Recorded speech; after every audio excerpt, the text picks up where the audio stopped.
So, what is your winning product? So like my main winning product was made around $260K, and then I also had a second winner. It was like the projector console. This made like $150K. You made a total of how much? Like 500K? Yeah, 500K. How much did this video make? Like these 6 million views? It made around 100K, and it just took me like 2 hours to film. Yeah, I mean, we can go through your account and you can maybe explain why things worked out well, exactly how things went. So maybe you can pick which video you want to show. Yeah, so like my best video was the IKEA concept. This one here, it has 6.3 million views. Okay, so why did this video do so well? What's good about this? So it was like the popular concept, the IKEA concept. Everybody is doing this. And it's like people, when they see this video, they like basically have a trust in the brand, and they see like this brand, and I say that this selling like the product. So everybody's thinking that they actually have the product. And there are also other UGC creators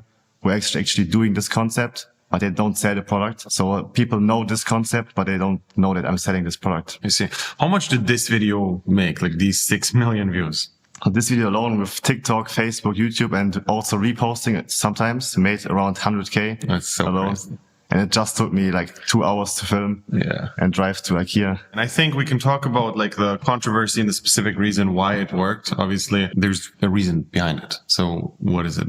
Yeah, so I made the controversy in the niche. Only people were in the niche could actually know the controversy. And it was this one. It basically means vomit, but the character of the movie, the name of him is like disgust. So only people who watch the movie know that this is a controversy basically. Yeah. And they were so angry and like shouting at me in the comments, and this boosted the engagement so hard.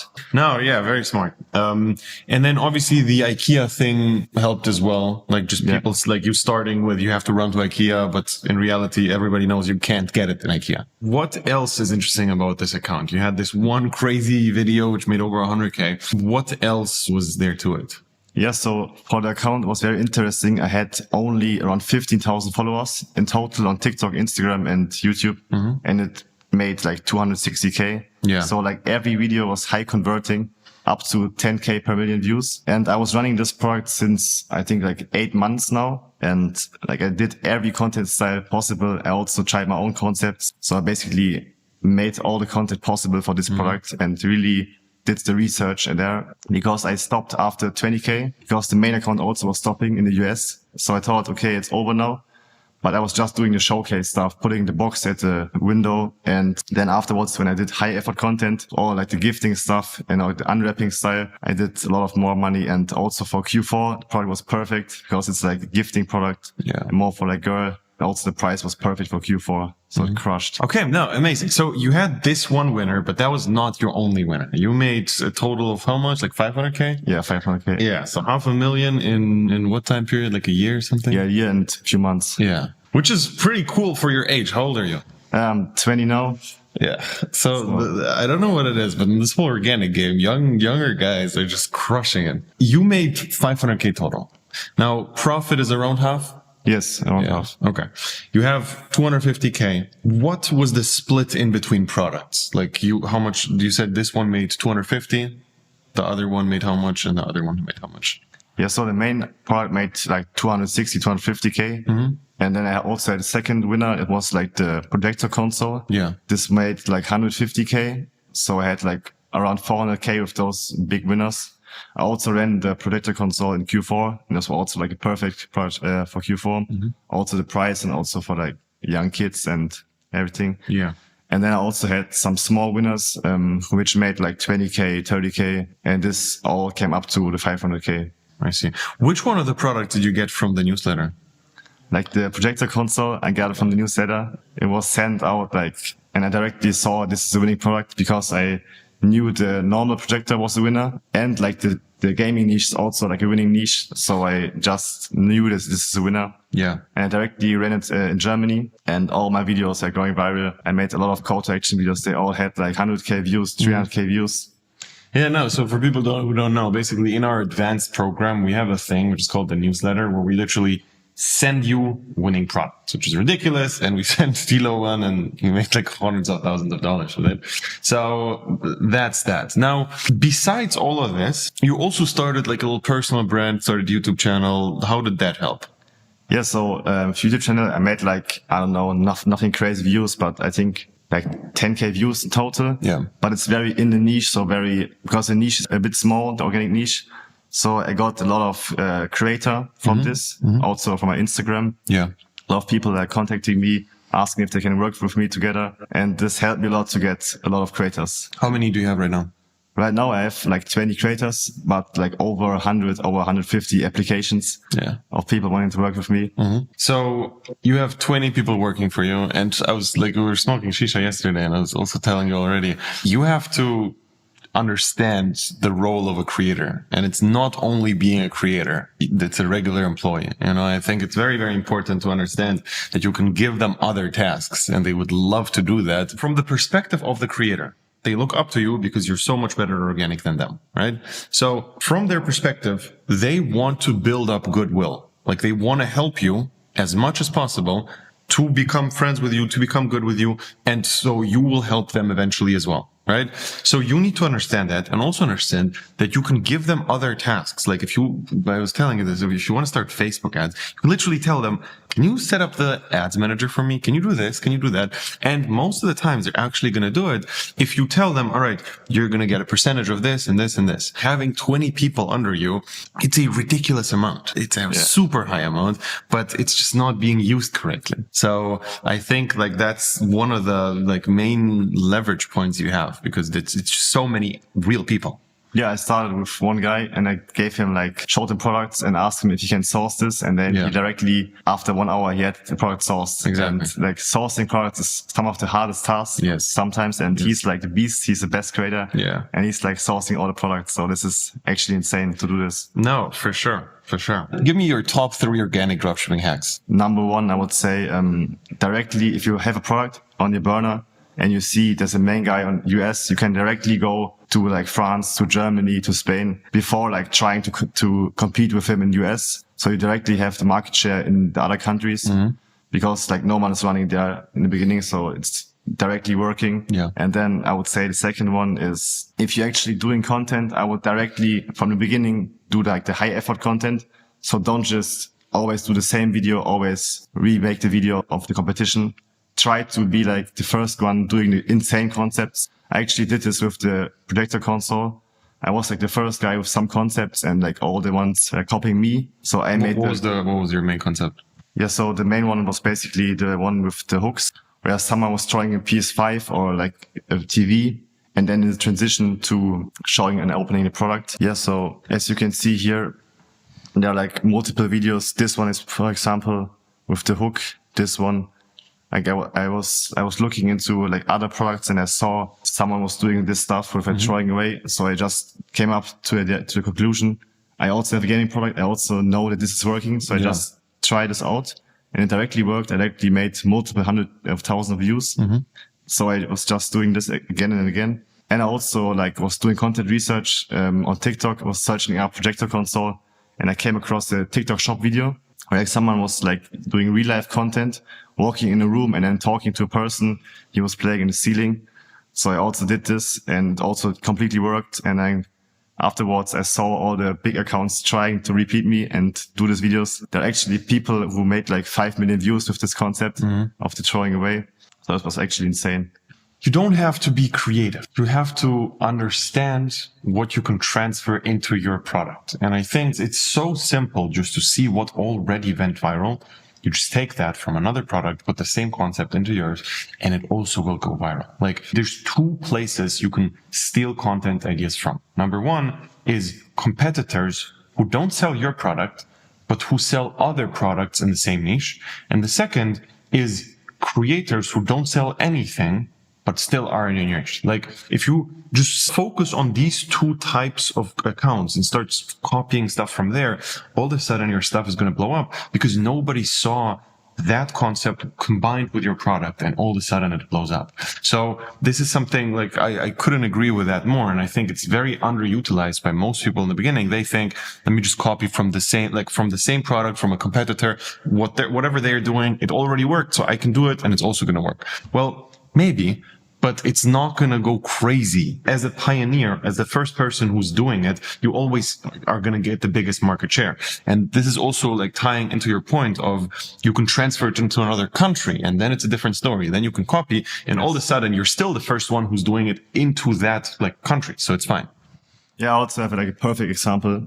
Everybody knows the Visor XR, like the glasses, like early in the days, 1 or 2 years ago, basically, and just copied the concept for my product. And it worked like perfectly. Made like over 1 million views on multiple platforms. Last hack. So the last hack, I would say, if you do controversy, always do it in the niche that just people who are in the niche can understand the controversy and really try to make them angry. Because what I did is like, especially name the character wrong of the movie. So people who didn't watch the movie don't know that this is the wrong name of the character. Mm-hmm. So this is what I would directly do and never do stuff like weird controversy was not in the niche because you don't convert then. Yeah. Like making $100,000 of one video is something which is impossible to do if it's not a super passionate audience, which you only hit in that niche. Like if you have a niche product and you hit directly in there, it goes crazy. So that's like usually the way to go to actually convert. And this is something where you don't have to have the craziest amount of views. Like you don't have to get 100 million views to make $100,000 if you just hit the perfect audience. I've heard you moved out. Yeah. I moved out like, I think it was 7 months ago. Yeah. I'm like staying in Airbnbs now with a friend, always moving into different locations because there I can hyper focus and work from morning to evening. No distractions, and also we have like a perfect setup in the Airbnb, the perfect visual aesthetic, and it's actually very great. How's that? Yeah, like after I moved out, everything changed. Before I'm moving out, I made like 10K per month, and then afterwards, directly had my first 40K month, and then also Q4, like every month was over 100K. Yeah, it's actually insane. Yeah, no, for sure. Do you do anything else with your money? No, nothing yet. Just the Airbnbs and then saving stuff. Yeah. Especially for the taxes and everything. And then hopefully I try to move out soon. To move out? Yeah. Oh, of Germany, I mean. Yeah. Of Germany because Germany is it's insane to pay all the taxes and stuff. Yeah. What's your, do you have any specific goal in terms of what you want to buy or something like that? Or do you just think about work and it's not about the money? Right now, I don't have anything in mind. Just move out, have enough money that I can actually spend also something. Yeah. Because right now I can't spend anything. So maybe in the future I will think about this. Yeah, no, I think it's very overrated. Like buying things is very overrated. It's not that like you have 100K plus in your bank and you like, it's not about the buying things. It's more about knowing that you could and also not having to worry about it. I think that's the main thing. Just like you have the apartment and you don't really care if it's like going to cost you 1.5K a month or 3K a month or like whatever. It's fine. Like just let me get the nice one. And I think that's like the biggest thing. Just not knowing and understanding I don't have to worry about it, especially for me. But you like go out and spend a bunch of money in terms of like food or things like that, like restaurants, or is it just like actually lock in, just Airbnb and nothing else? Yeah, so we just log in, but we try to eat very healthy. So all the best food to get like very healthy and have the best energy and everything. But other than that, we just log in and from the morning to evening just work. And that's it basically. Yeah. You know what you need? You need a private chef. 3 times a week, you get somebody to do like the most healthy meals for you, come to your home to make everything. And you have like for 2 days food. That's going to change everything. How much does it cost? So it depends. Like there's 2 routes you can go. The cheap route is just finding a friend or a girl or somebody who can cook. Yes. And basically tell them, okay, I'm going to pay you, I don't know, $500 a month, something like that for you to cook 2 times, 3 times a week. And that's the easy way to go. And if they're actually good at cooking, that's a jackpot, you know, because when you get to you can also just Google private chef in your city and it's going to cost like a few $1,000s a month. That's right. So, like the easiest way to do it is like actually getting a person, you know. Yeah, that's very smart. Yeah. No, 100% do that. I actually think about this. Yeah. Do you have any questions to me? Yeah. So right now I actually mastered the skill of content. I know how to make perfect content. And now I just want to ask you how I should go in the future now. Should I go into ads? Should I go into TikTok shop? Should I focus more on like doing the same over and trying to get a brand there? Or what would you suggest me to do? Yeah, I would say 100% Facebook ads, because you already have some money saved up. And right now, making another 50K, making another 100K, it's not life changing anymore. It's not the big thing, right? You can make some extra money. It's cool. It's nice, but it's not the main thing. If you think about the next 5 to 10 years, the safest route to make money is Facebook ads, guaranteed. And this is because you already have money, and it's not about you making a few $100,000, but about you making a few $1 million. And if that is the goal, then you will need to learn Facebook ads, because you will be surprised on how much you already have down for Facebook ads. 50% of the work is already done. You just have to understand the other 50% of truly picking the right products for Facebook, and then also doing everything in terms of the store. Because I think you're close to being maxed out on content, and what you do every single day is you're trying to become better and better at content. Yes, right. But you're almost at the top. Your skill level from now till in a year of doing content only, it's not going to improve that crazy. You from 0 to where you are right now, that was the biggest jump. From where you are right now to the next level, it's going to help, but it's not a big jump, right? So what is the big jump? Well, in my opinion, is understanding how you can use these videos to consistently make money forever. Because if you say this one video made you $100,000 of I don't know, 10 million views or something, that clearly means it's high converting. So you can take videos like that, put them on Facebook, and you're going to crush. Now, to make that work, you're going to have to understand stores. And this is something I was also telling you yesterday. I think it's very important. Right now, your stores are doing the job. They're there for people to buy. People are buying. It works. It's fine. But they're not there to optimize to get every single extra dollar. It's not that, because you don't need it. You have your 50% margins. It doesn't matter. Everything's profit. It's fine. On Facebook, how the game generally works in most cases, sometimes you have these hyper winners who are profitable off the bat, but usually how it works is this. You test the product, you have good ads, and you break even. And then you start optimizing your store, and you're hyper profitable because of that. So that's an average thing. Now, obviously, you have these outliers which are hyper profitable right away, and you have crazy ROASs instantly. But just in the beginning, what we always do is we don't optimize the store in the beginning at all. And we just know, okay, if this right now is kind of profitable, if it's breaking even, then if we optimize the store, it's going to crush.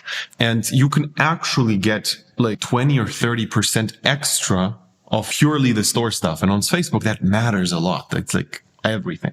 So, in my opinion, that's the way you should go. Now, it's going to be a new path. It's a full-on new path. And this is what I meant with you're at 90% in content, but the other two parts, you're not even 50%, it's not even close to being good. So this is what your main focus is going to have to become. A very big project, but in my opinion, the whole hybrid method is really strong. Starting with organic, building up your first 100K in the bank, and then you could scale on Facebook. Because now you're having a cash reserve in your bank is a very powerful tool to fight 80% of your problems. If you have a Facebook block, you can buy an account. If you have some technical issue, you don't know what to do, you can hire a guy who's good at IT who's going to fix it all. If you have a payment provider issue, you can literally just say, fuck it, I'm going to keep spending my money. I'm going to get my money, I'm going to get the hold in 3 months anyways. So I'm just going to keep spending. It's fine.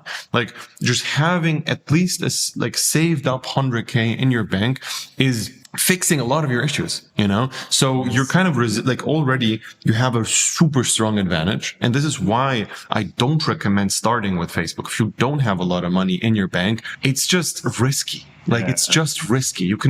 Something is going to fuck things up. And then you're all right, now I have to wait for 3 months and do nothing, literally nothing, So, it's just something where in specifically your case, I would highly recommend doing.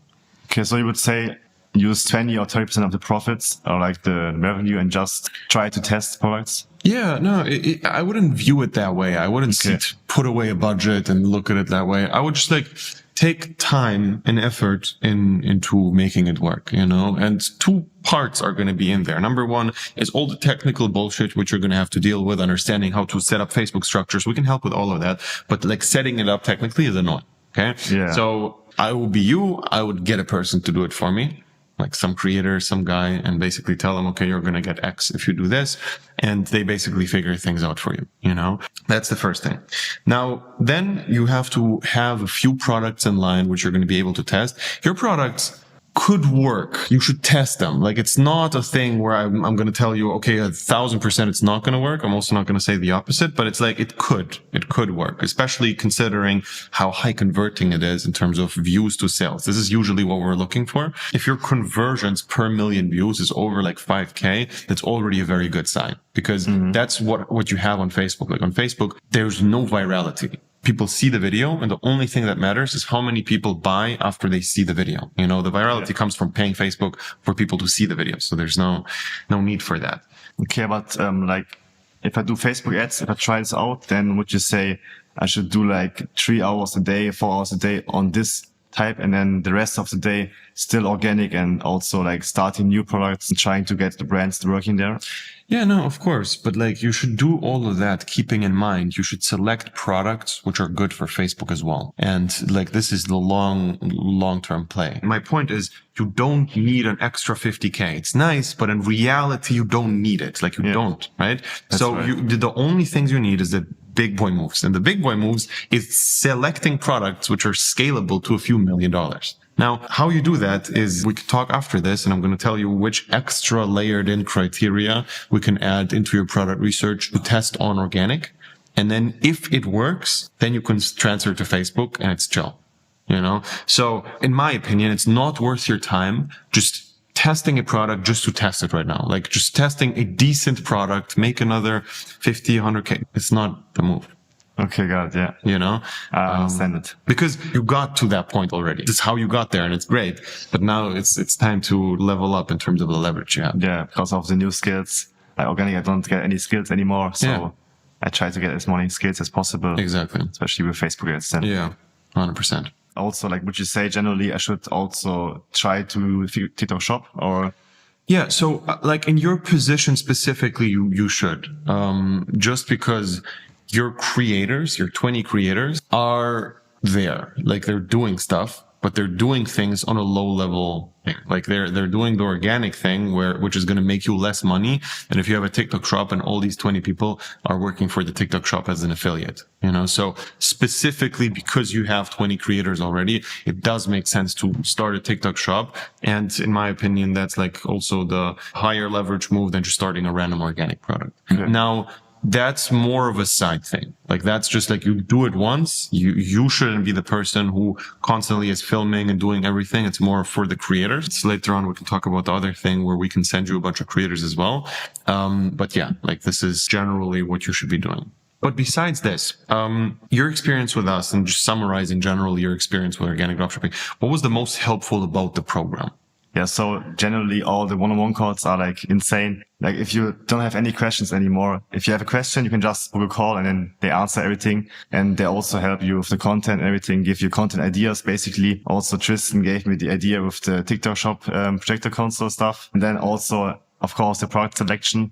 So you can upload all the products, and then you directly know which one are good and which one are bad. Because like, this is, in my opinion, the hardest stuff to select the right products. Yeah. Because you can think this is good, but actually isn't good. So they know directly this is a good product. And as well, the newsletter with all the potential winning products, like, I had success with it, made 150K just by the newsletter. Yeah. So it was directly a message on WhatsApp with a winning product. You test it and it works. So I get like 10 to 15 winning products every 1 or 2 weeks, and also with different like trending sounds and everything. It's actually insane. Yeah. So if you want to become part of the program and you're actually serious about it, click the link below, sign up for a call. We're going to see if it's a good fit. And yeah,